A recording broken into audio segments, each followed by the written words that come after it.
Hi guys, it's Tuesday evening Leela பேலஸில் ஒரு wedding reception attend பண்ண வேண்டியிருந்தது. ஸோ அங்கே தான் ஃபேமிலியாக போயிருந்தோம். ஆம்பியன்ஸ் டெக்கரேஷன்ஸ்லாம் செம்மையாக இருந்தது. அதை விட ஃபுட்டெல்லாம் ரொம்ப ரொம்ப யுனிக்காக நம்ம பார்த்ததே இல்லாத மாதிரி ப்ளூபெர்ரி ரசகுல்லாலாம் நான் அங்கே தான் பார்த்துருந்தேன். பட் ஆனால் ஃபுட் எல்லாமே நல்லா இருந்துச்சு. ஏதோ ஒரு சில ஐட்டம்ஸ் மட்டும் அந்த அளவுக்கு சாட்டிஸ்ஃபைடாக இல்லை. பட் ஆனால் என்னால் சாப்பிடவே முடியல. அதை பார்த்தாலே வயிறு நிறைஞ்சிடுச்சு. இப்போ எனக்கு கோல்லாம் போயிடுச்சு. பட் ஆனால் த்ரோட் மட்டும் கரகரன்னு இருக்குது. உங்களுக்கு ஏதாச்சும் ஹோம்மேட் ரெமிடிஸ் இருந்தால் மறக்காமல் கமெண்ட் பண்ணுங்கள். நான் ட்ரை பண்ணி பார்க்குறேன். இன்றைக்கி ஏதாவது ஃபுட் கம்பேரிசன் வீடியோ லோ ரேட்டடாக ரெஸ்டாரண்ட்லேருந்து ஃபுட் வாங்கி இல்லை ஏதாச்சும் ஒரு டிஃப்ரெண்ட்டான வீடியோ ட்ரை பண்ணலான்னு யோசிச்சுட்ருக்கேன்.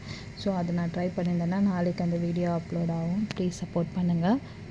ப்ரௌனி ஆஃபர்ஸ் போயிட்டு தான் இருக்குது. ப்ரீவியஸ் வீடியோவில் கொடுத்த நம்பருக்கு வாட்ஸ்அப் பண்ணுங்கள். பாய். இன்னொரு ப்ளாகில் பார்க்கலாம்.